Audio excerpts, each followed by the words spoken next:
Bonjour à toutes et tous, bienvenue sur ce webinaire. Donc, au-delà de la conformité tirée parti de la réforme 2026 de l'entretien de parcours professionnel, je suis Tiffaine Gallier, je suis directrice consulting chez Great Place to Work France et j'ai la chance d'être accompagnée de Léa Rameau, mais qui nous rejoindra quand le moment sera venu, parce qu'on a eu des petits soucis techniques, mais qui devraient se régler, qui est avocat associé donc chez Dietler France. Alors, avant de rentrer dans le vif du sujet, en tout cas sur la partie vraiment nouveauté du légal, eh bien, notre souhait, c'était de vous partager aussi certains éléments chiffrés de bilan sur la tenue de l'entretien de parcours professionnel dans son ancienne version et de se mettre d'accord sur ce constat. Sur cet entretien de parcours professionnel, est-ce que c'est un rendez-vous clé ou une occasion manquée? Eh bien, si on en croit notre étude que nous menons tous les ans auprès d'un échantillon représentatif de salariés français, l'évolution des métiers est vraiment identifiée comme la principale transformation pour l'année à venir. Et je pense que ça ne vous surprendra pas. Vous voyez ici, évolution des métiers en première position avant le changement de la culture d'entreprise et l'utilisation de nouveaux outils digitaux, dont l'IA. Donc on a vraiment ce sujet qui est très fort chez les salariés français. Et effectivement, 55% d'entre eux déclarent également avoir besoin de monter en compétences au cours des 5 prochaines années. Donc on a vraiment cette prise de conscience aussi d'une certaine obsolescence des compétences. Et nous avons 64% des salariés français qui se projettent d'ici 5 ans dans la même entreprise, sur le même poste ou en mobilité interne.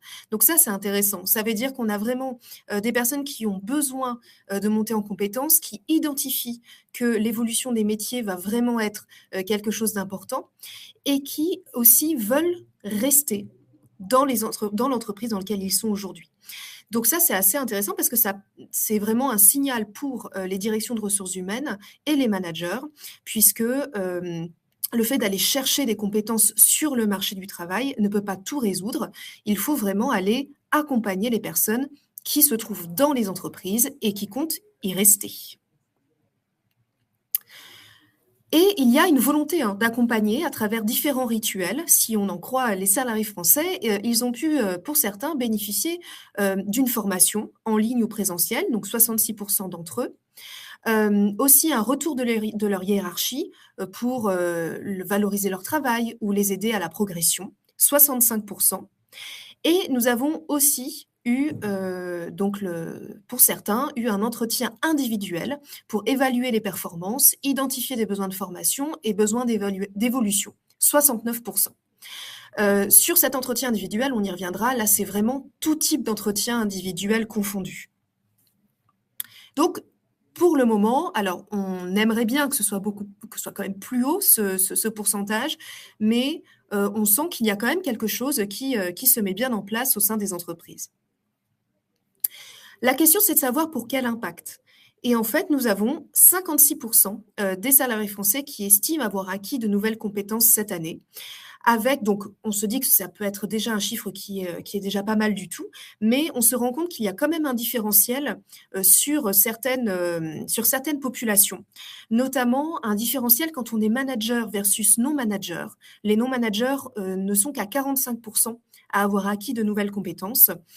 Or, pour la plupart d'entre eux, ils sont quand même sur le terrain au plus proche des bénéficiaires ou des clients du service ou du produit qu'ils font. Et nous avons aussi la population des plus de 55 ans qui sont à 40% sur ce sujet, alors qu'ils ont encore au moins 10 ans de vie professionnelle à effectuer. Donc on a vraiment ce sujet-là à réfléchir ensemble. Et donc, nous avons cet outil pour accompagner cette évolution, donc l'entretien de parcours professionnel.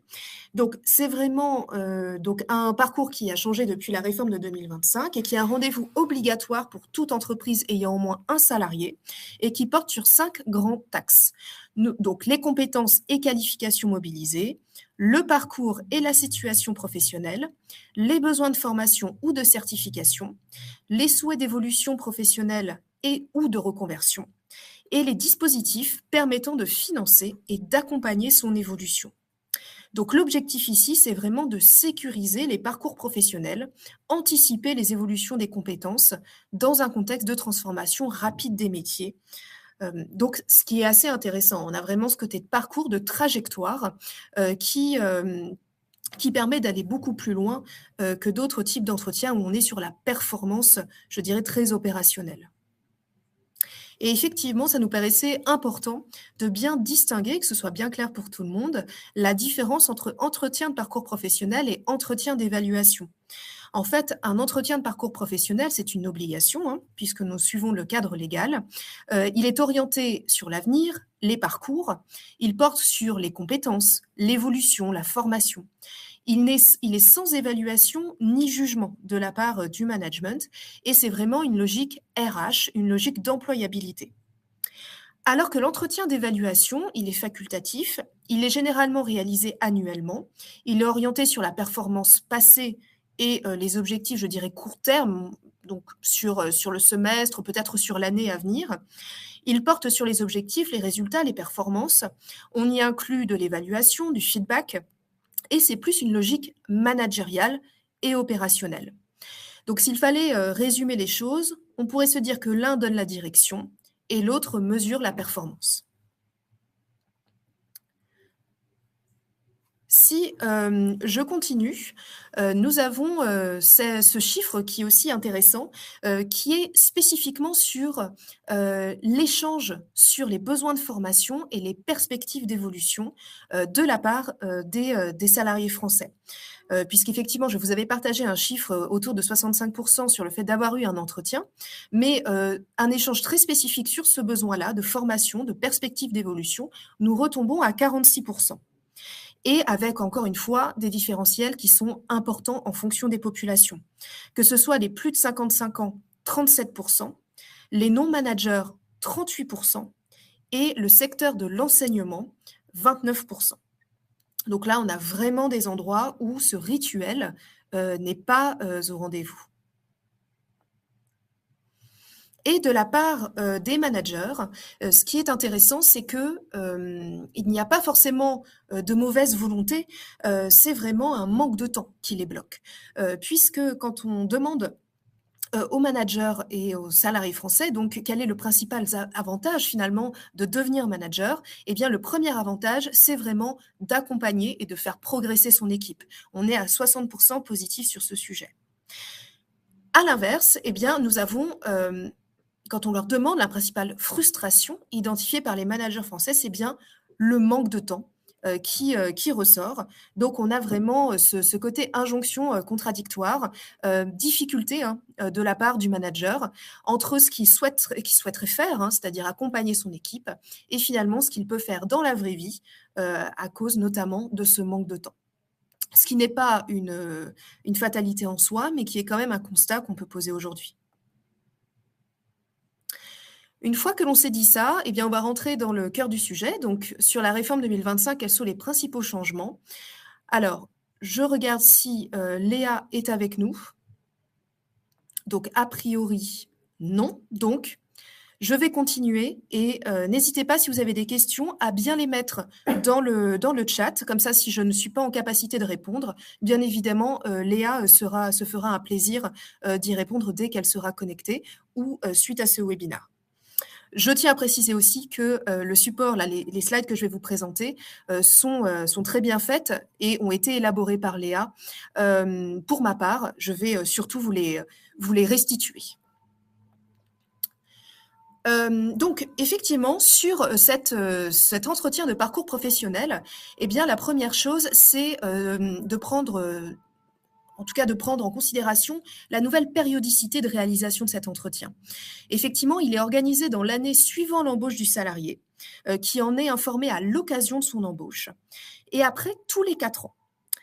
Et la modification de la durée de 2 à 4 ans entre les 2 entretiens de parcours professionnel s'applique à compter du dernier entretien réalisé par les salariés présents dans les effectifs au 26 octobre 2025. Si je continue, c'est un accord collectif d'entreprise ou de branche peut aussi prévoir une autre périodicité des entretiens que celle prévue donc dans le Code du travail, tant qu'elle n'excède pas 4 ans.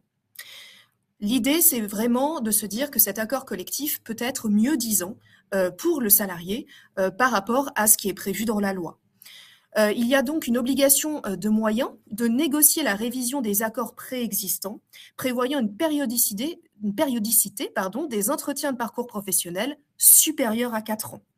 À défaut, ils seront caducs à compter du 1er octobre 2026.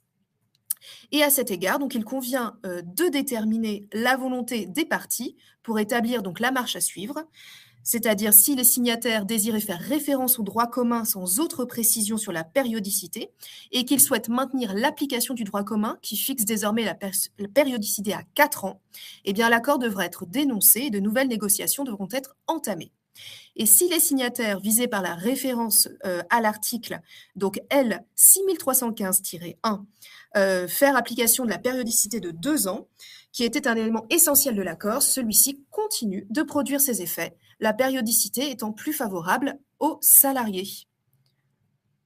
Ah, je me permets juste de faire une petite pause parce que je crois que Léa doit être dans les parages. Allez, bienvenue. Bienvenue. Et c'est parfait parce que effectivement, je prenais en main donc ton contenu, mais effectivement, rien de tel que de t'avoir à nos côtés pour nous expliquer tout ça. Eh bien, écoute, je te laisse. On vient de finir cette slide, mais si tu souhaites la reprendre, tu fais comme tu souhaites. Merci beaucoup, Tiffaine. Bonjour à tous. Oui, désolée pour les petits imbroglios techniques. Donc, effectivement, peut-être juste 30 secondes. Voilà, je suis Léa Rameau. Je suis avocate associée au sein du cabinet Littler France, au sein duquel j'anime plus particulièrement notre pôle dédié à l'accompagnement des acteurs de cet écosystème, donc qui est la formation professionnelle. Et donc, dans ce cadre, notamment, nous avons eu l'occasion de regarder de très près la réforme donc instaurée par cette loi dont Tiffaine a parlé du 24 octobre 2025, qui a refondu les ex-entretiens professionnels, dorénavant entretiens de parcours professionnel. Et donc, comme l'a très bien exposé Tiffaine, effectivement, il y a ce volet, la négociation pour ceux d'entre vous qui seraient couverts par des accords collectifs d'entreprise ou de branche qui ont prévu des périodicités différentes de réalisation. Il faut effectivement engager une négociation d'ici le 1er octobre 2026. À défaut, les accords en cours seront caducs et donc le système tel que prévu par la loi du 24 octobre 2025 aura vocation effectivement à s'appliquer. J'ai pas la main sur... Voilà, merci beaucoup. N'hésite pas à me dire suivant, si jamais... je te suis naturellement, mais bon. Merci beaucoup. Donc, sur les périodicités de réalisation, comme vous l'a expliqué Tiffaine, nouvelle périodicité, donc un entretien effectivement qui doit avoir lieu au cours de l'année d'embauche. Alors ça, c'est souvent la question que vous vous posez en qualité d'entreprise, voire même au niveau des branches, c'est les quid de mes salariés qui étaient déjà présents dans mes effectifs au 26 octobre 2025. Clairement, pour vos collaborateurs présents dans vos effectifs, vous n'allez pas leur réaliser un entretien dans l'année suivant l'embauche, ça n'a pas de sens. Cette obligation, effectivement, ne concerne que les collaborateurs qui sont rentrés dans vos effectifs postérieurement à la date d'entrée en vigueur de la loi, donc postérieurement au 26 octobre 2025.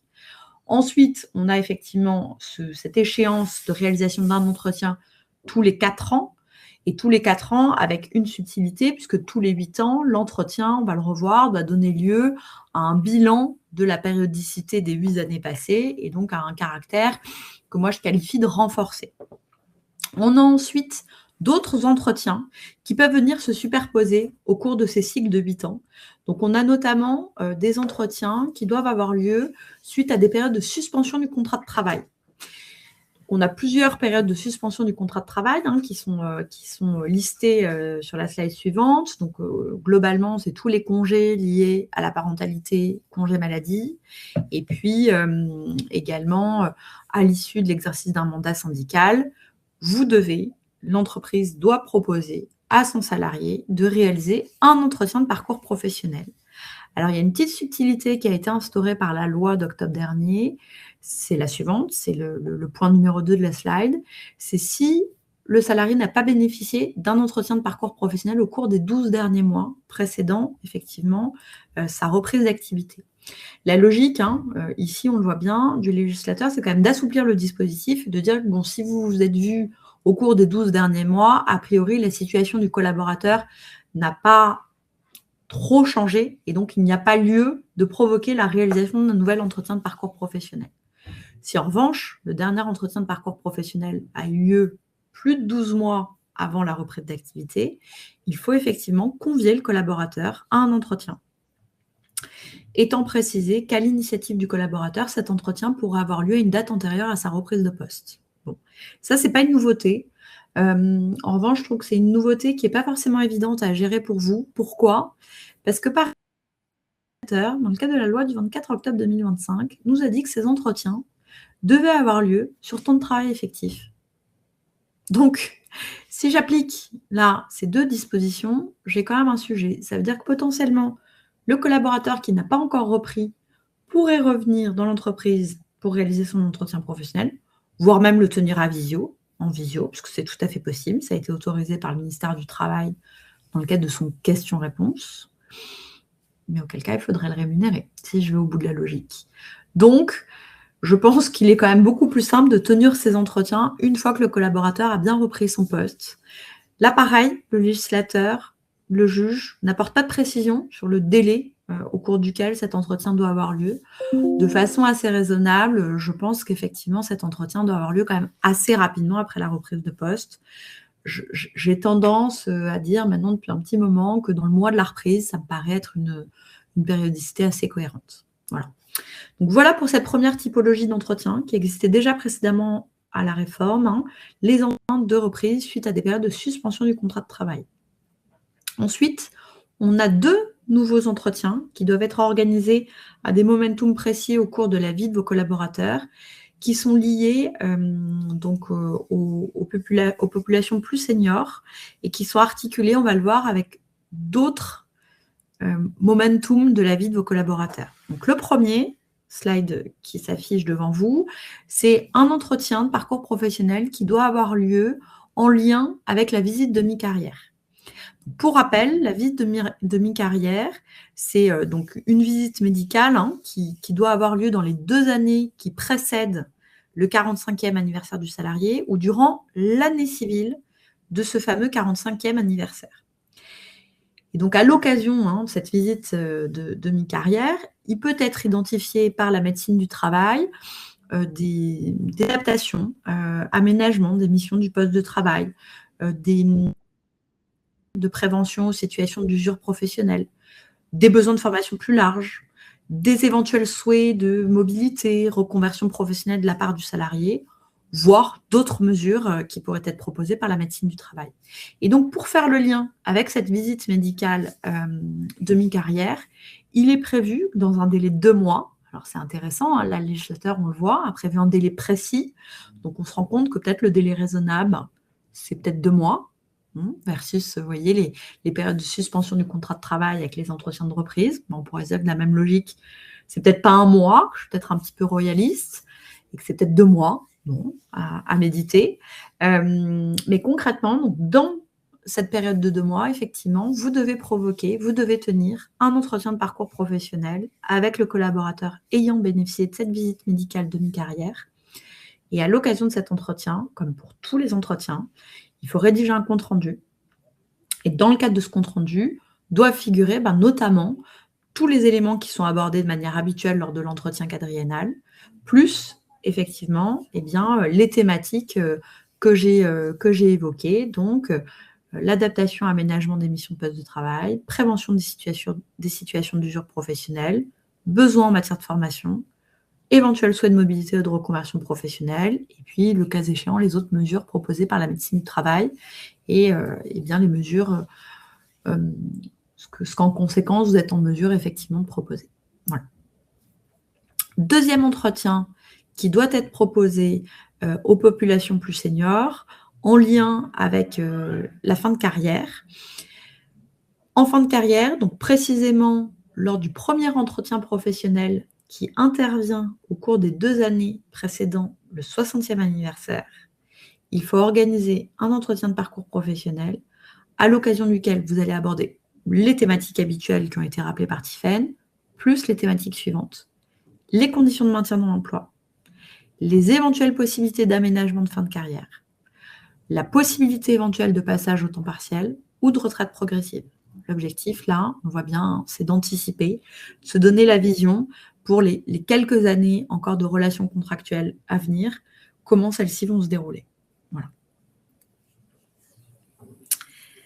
Modalité de préparation et de déroulement de l'entretien. Alors, il est vrai que c'est assez intéressant parce que le législateur est venu préciser ici plus avant les modalités tant de préparation que de déroulement de ces entretiens de parcours professionnel, ce qui est inédit par rapport à ce dispositif qui avait été instauré par la loi du 5 mars 2014. Il aura fallu plus de 10 ans pour que le législateur donne enfin des précisions.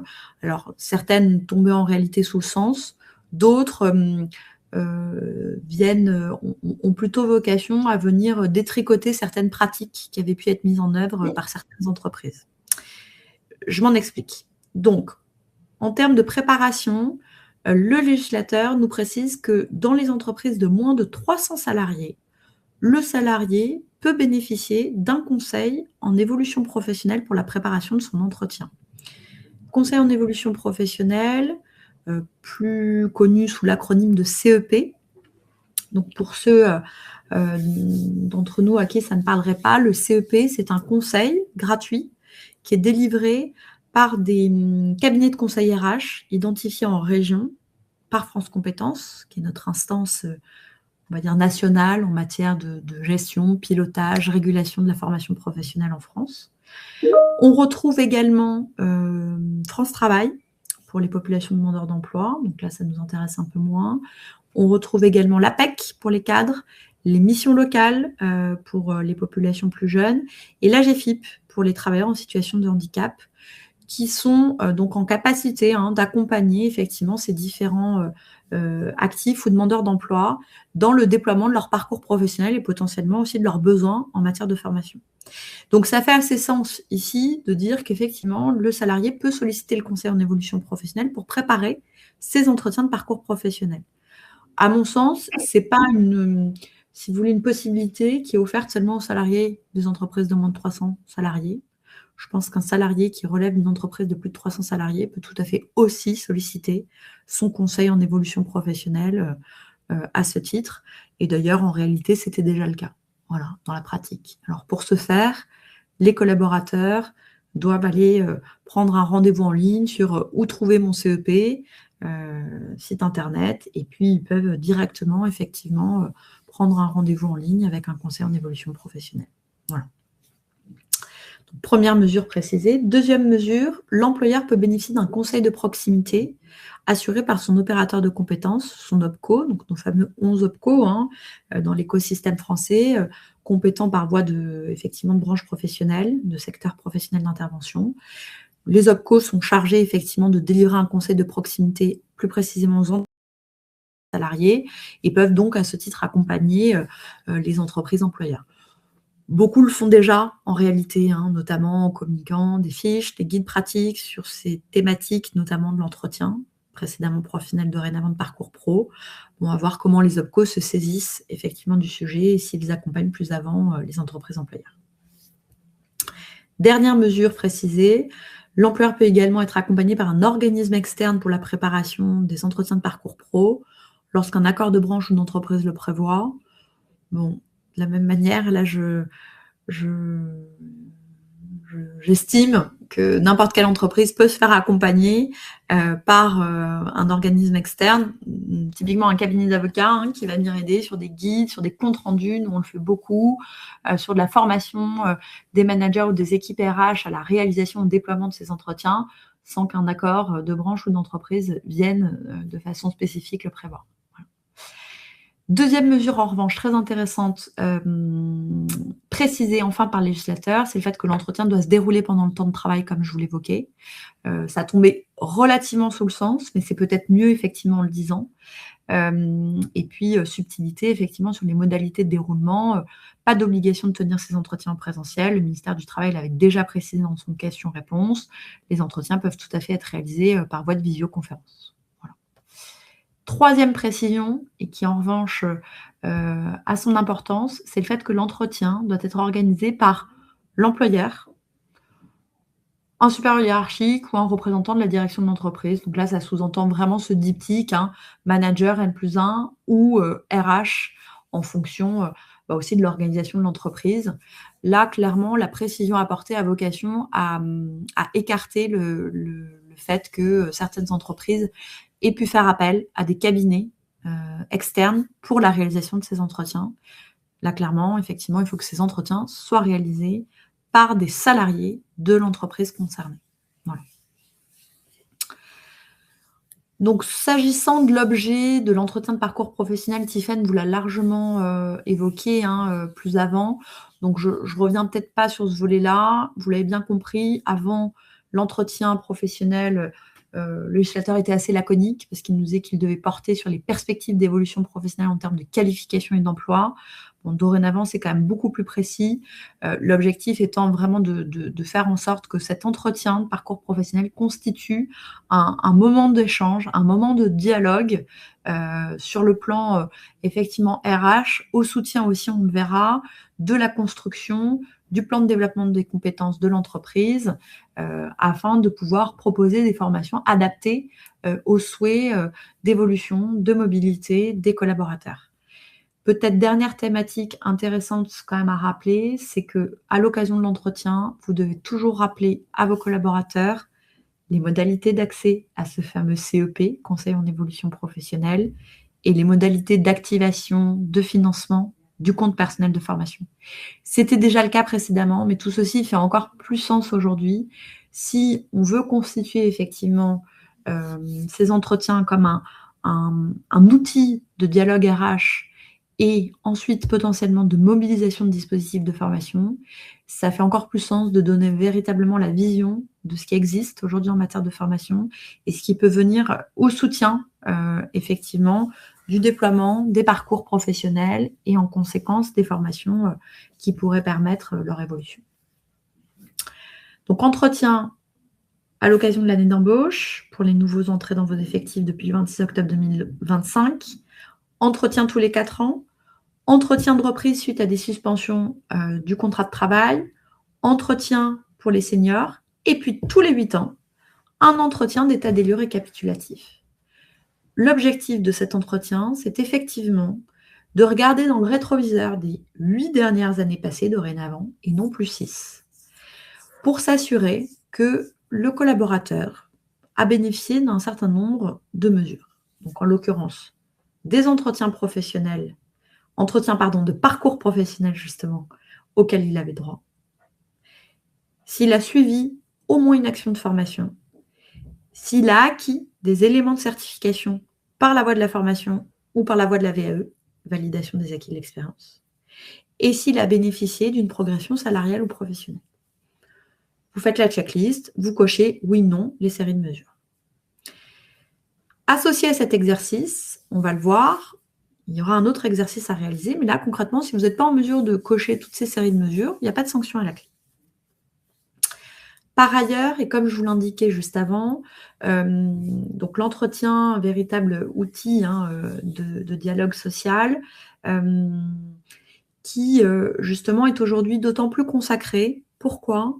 Parce que le législateur a apporté un certain nombre de précisions en disant que dorénavant, l'élaboration du plan de développement des compétences que vous devez élaborer chaque année, dans lequel vous allez identifier les actions de formation que vous êtes en mesure de proposer à vos collaborateurs, et bien, l'élaboration de ce plan doit tenir compte des conclusions des entretiens de parcours pro.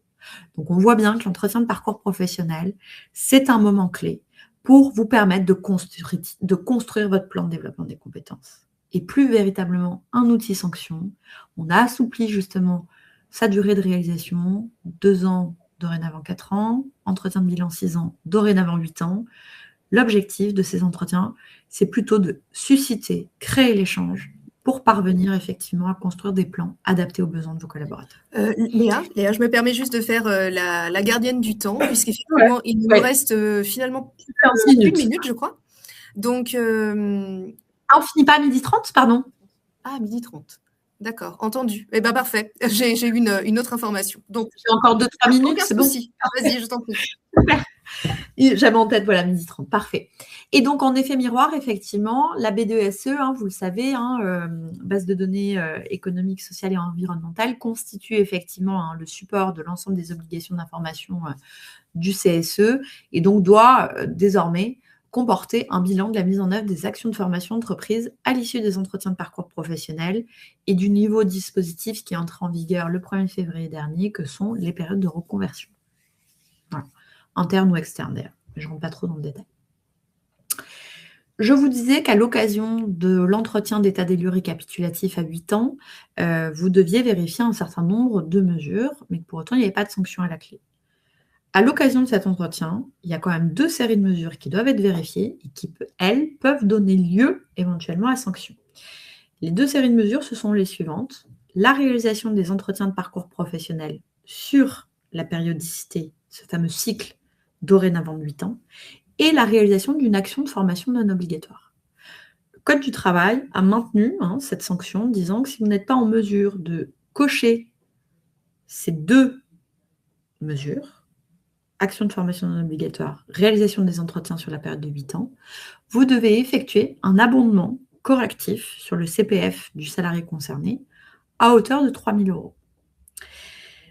On avait un débat depuis maintenant un certain nombre d'années, débat qui était le suivant, c'est que on avait plusieurs cours d'appel, donc qui sont cités sur la slide suivante, qui considéraient qu'effectivement, ces mesures étaient alternatives et que donc, en l'occurrence, dès lors que vous étiez en mesure d'identifier que le collaborateur avait soit bénéficié des entretiens de parcours professionnel, soit de l'action de formation non obligatoire, vous n'étiez pas redevable de l'abondement correctif à hauteur de 3 000 € sur le CPF du salarié concerné. Cette position des juges du fond, elle était non seulement contraire à celle du législateur, et contraire à la position du ministère du Travail au terme de son question-réponse. Donc on attendait effectivement que la Cour de cassation tranche, ce qu'elle a fait très récemment dans un arrêt du 21 janvier 2026, en suivant le raisonnement des juges du fond et en considérant qu'effectivement les conditions d'application de l'abondement correctif du CPF sont cumulatives et que c'est donc seulement lorsque le salarié n'a bénéficié ni des entretiens dorénavant de parcours professionnel, ni de l'action de formation non obligatoire, que les entreprises sont redevables de l'abondement sanction à hauteur de 3 000 €. Elle est intéressante, cette jurisprudence, parce qu'elle s'inscrit bien, encore une fois plus, là, dans l'esprit du législateur avec la loi du 24 octobre 2025, c'est qu'on se rend compte qu'effectivement, les entretiens ne sont plus un outil effectivement RH visant à sanctionner les entreprises, mais véritablement un outil RH visant à favoriser le dialogue, à favoriser les demandes de formation, les départs en formation, et que l'objectif, en bout de course, n'est pas de sanctionner les entreprises, mais véritablement de les inciter à mettre en œuvre ces entretiens au soutien de leur politique de formation. Donc, elle est assez rassurante pour vous, les entreprises, puisqu'effectivement, elle ne vous soumettra pas, ou très rarement, effectivement, à cet abondement correctif. Si on se donne également un peu de recul, cet arrêt, il s'inscrit de manière globale dans le cadre de ce qu'on a pu constater depuis de nombreuses années. Pourquoi ? Parce qu'en l'occurrence, les DRETS, donc l'administration a toute capacité pour contrôler les entreprises en matière de réalisation des entretiens professionnels précédemment, parcours professionnel dorénavant, et s'agissant du versement de ces abondements correctifs. On se rend compte que avec le recul qu'on a dorénavant, les DRETS n'ont réalisé aucun contrôle en la matière. Il n'y a pas eu de sanction des entreprises sur ce sujet de versement des abondements correctifs. Et donc tout ceci, au final, relève beaucoup plus d'une politique interne, entreprise, groupe, voire parfois un peu branche, sur le point de savoir si vous versez ou pas véritablement ces abondements correctifs. Voilà. Mais du coup, cette jurisprudence, peut-être pour en finir sur ça, elle a été effectivement rendue à l'aune des entretiens professionnels et pas des entretiens de parcours professionnel. En revanche, je ne vois pas pourquoi elle ne se transposerait pas à nos nouveaux entretiens de parcours professionnel, puisque, comme je vous l'ai dit précédemment, la sanction de l'amendement correctif n'a pas été modifiée par le législateur. Donc, il n'y a pas de raison que, effectivement, cette jurisprudence ne se transpose pas de manière ISO aux entretiens de parcours pro. Voilà. Pour terminer, et plutôt en termes de mémoire, voilà, il y avait un petit tableau de synthèse sur le avant-après, mais j'ai passé en revue avec vous l'ensemble des thématiques concernées, donc je relaisse la main à Tiffaine sur la suite du programme. Parfait, merci beaucoup Léa. Je vais aller assez vite sur la dernière partie puisque je sais que nous avons un certain nombre de questions donc dans le chat. Et d'ailleurs, ça me fera la bonne transition aussi, notamment sur la première question. Est-ce que côté manager, est-ce que c'est vraiment un manque de temps ou un manque d'organisation qui ne leur permet pas de forcément accompagner au mieux leurs collaborateurs? J'ai envie de dire d'un peu des deux. Et notamment, ça me fait une transition sur le fait que chez nous, chez Great Place to Work, et par rapport à ce qu'on peut observer chez nos clients, bien entendu, l'entretien de parcours professionnel, c'est un moment clé, mais qui n'est pas suffisant en soi. Un entretien, même s'il est super bien mené, il ne peut produire d'impact durable s'il reste un rendez-vous isolé. Il faut bien qu'il y ait un dispositif structuré, donc pour être sûr que cet entretien et tout son puisse donner tout son potentiel. Notamment, il y a 4 leviers structurants que nous avons identifiés. Le premier levier, c'est de rendre lisibles les trajectoires internes, donc donner des repères clairs pour se situer et se projeter dans l'organisation, mais également piloter le développement des compétences dans la durée. Troisième levier, structurer, sécuriser la transmission des savoirs. Et enfin, outiller et soutenir les managers. Notamment sur les trajectoires internes, nous avons un de nos clients donc, qui se trouve être dans le secteur de la tech, entre 1000 et 2500 collaborateurs qui ont mis en place l'univers des métiers. C'est un dispositif interne qui permet à chaque collaborateur d'avoir une lecture claire et partagée des parcours professionnels possibles au sein de l'entreprise. Donc, il peut identifier son poste, les métiers et fonctions vers lesquels il peut évoluer et les compétences, les niveaux attendus, savoir-faire pour franchir les différents paliers et atteindre son objectif. Donc, ça permet d'avoir un vrai repère commun pour les collaborateurs, les managers et les équipes RH. Autre chose, sur notamment le pilotage dans la durée, nous avons un autre client, donc cette fois-ci dans le secteur de la musique, qui a vraiment utilisé l'IA au service du développement des compétences, avec un vrai outil pour croiser les aspirations individuelles et les besoins stratégiques de l'entreprise. Donc, c'est une plateforme. Dedans, vous avez elle suggère automatiquement des fiches de poste, des formations, des opportunités internes en lien avec le profil du collaborateur. Il maintient un référentiel de compétences vivant et actualisé en temps réel et il permet de recenser les compétences détenues et celles que les collaborateurs souhaitent développer. Donc, ça permet vraiment d'aller beaucoup plus loin dans cette projection. Sur la partie structuration et sécurisation de la transmission des savoirs, ici, c'est un autre client dans la vente au détail qui a vraiment mis en place un dispositif pour diffuser notamment le savoir-faire commercial qui faisait partie donc de qui était en lien avec son business. Notamment un programme de coaching interne qui permettait donc d'engager des collaborateurs expérimentés issus des équipes commerciales pour intervenir comme coach auprès d'autres salariés. Et ça permettait une approche horizontale de la transmission. Donc le coaching ne s'adressait pas uniquement au profil junior. Un collaborateur pouvait être accompagné par un pair et le coach pouvait être accompagné par un salarié plus ancien dès lors qu'un besoin spécifique était identifié. L'idée, c'est vraiment d'aller diffuser rapidement des compétences directement mobilisables sur le terrain. Deux dernières bonnes pratiques sur l'outillage et le soutien des managers. Le premier, donc quand on parle d'outils, c'est ici sur un de nos clients qui est un service de paiement, un guide manager structurant et opérationnel qui permet d'avoir d'être finalement un outil de référence commun pour renforcer la qualité et la cohérence de l'accompagnement managérial. Dedans, on y retrouve 11 fiches thématiques qui couvrent les principaux leviers du développement des talents, notamment ce qu'est la performance, l'entretien de parcours professionnel, la formation, la mobilité, la gestion des compétences, les évolutions de carrière. Et l'idée, c'est que chaque fiche soit vraiment permette de partager des repères clairs, des bonnes pratiques, des points de vigilance, etc.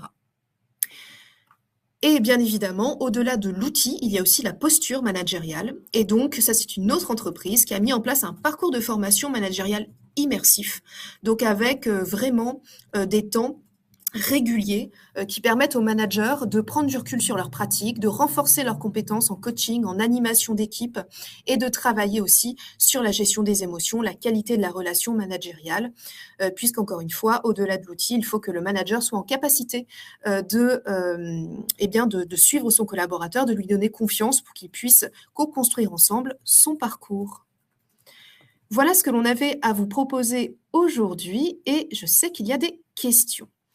Alors, il y a pas mal de questions pour toi, donc Léa. Alors donc Alors. tous les collaborateurs rentrés à partir du 27 novembre 2024 sont-ils concernés par l'entretien de parcours professionnel, dès la première année?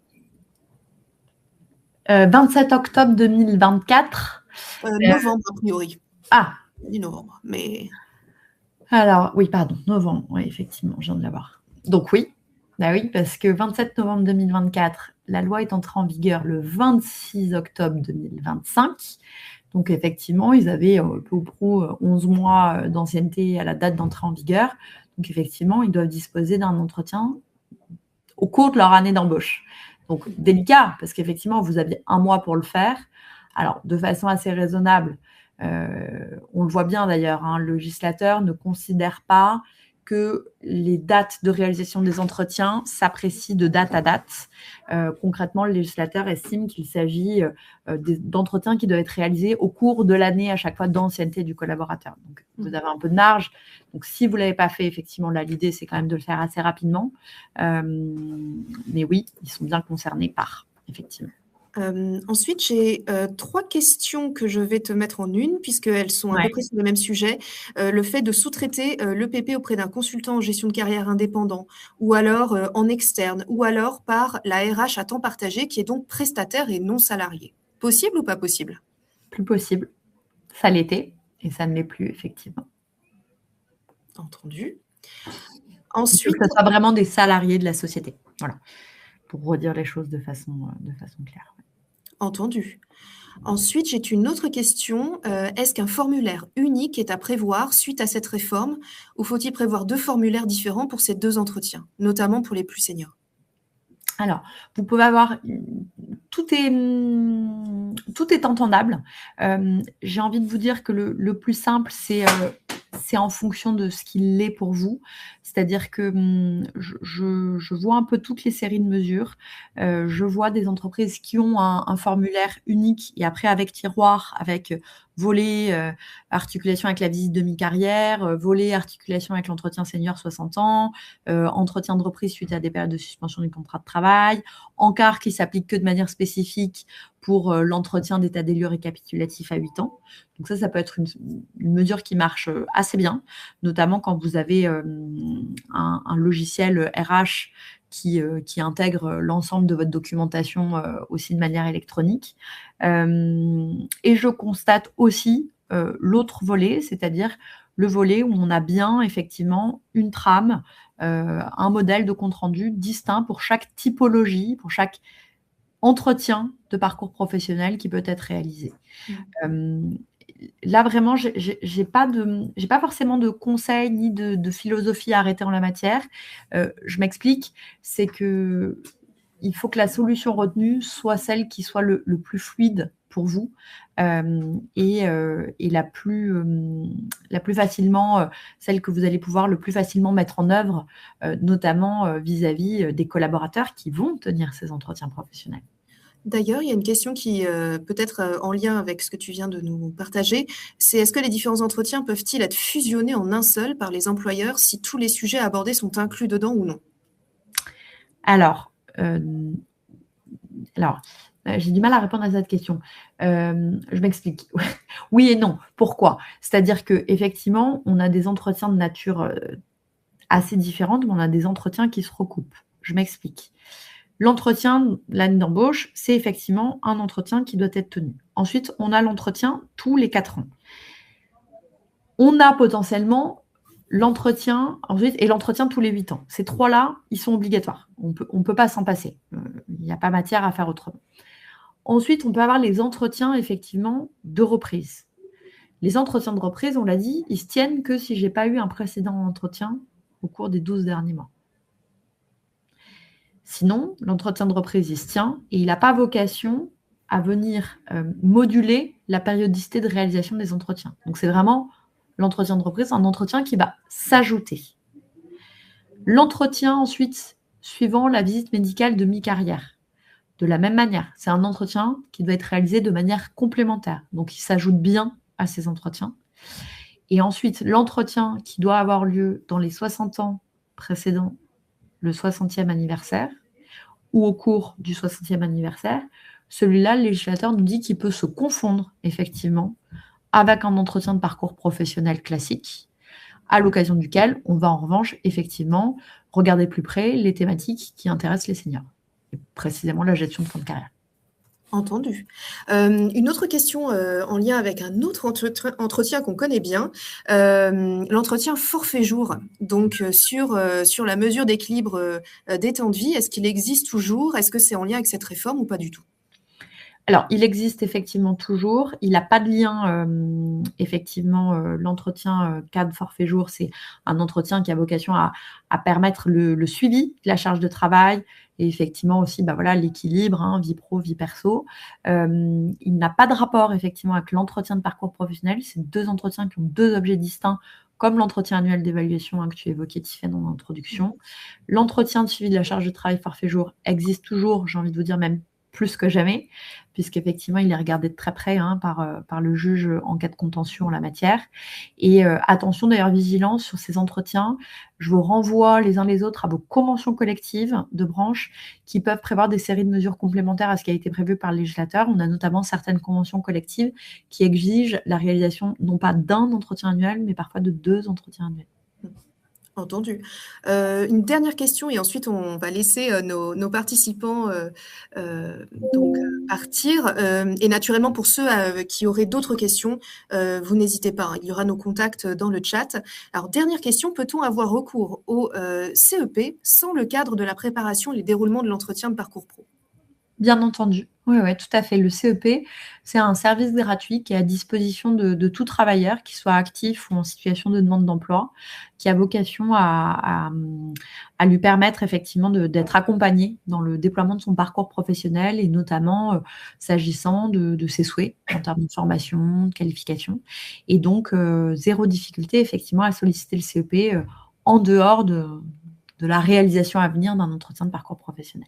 Tout à fait. Eh ben, parfait. Écoutez, merci à toutes et tous pour votre participation. Si vous avez d'autres questions, donc on va vous mettre nos contacts dans le chat. Et merci beaucoup, Léa, de m'avoir accompagnée aujourd'hui sur ce sujet passionnant et qui est, au-delà du légal, beaucoup plus stratégique que ce qu'il en que son aspect en premier abord. Donc vraiment, c'était notre message aujourd'hui. En tout cas, merci à vous. N'hésitez pas à télécharger le support, vous l'avez sur la plateforme. Et puis, j'espère à bientôt pour un prochain webinaire. Merci à vous et excellente journée. Merci Tiffaine. Au revoir à tous.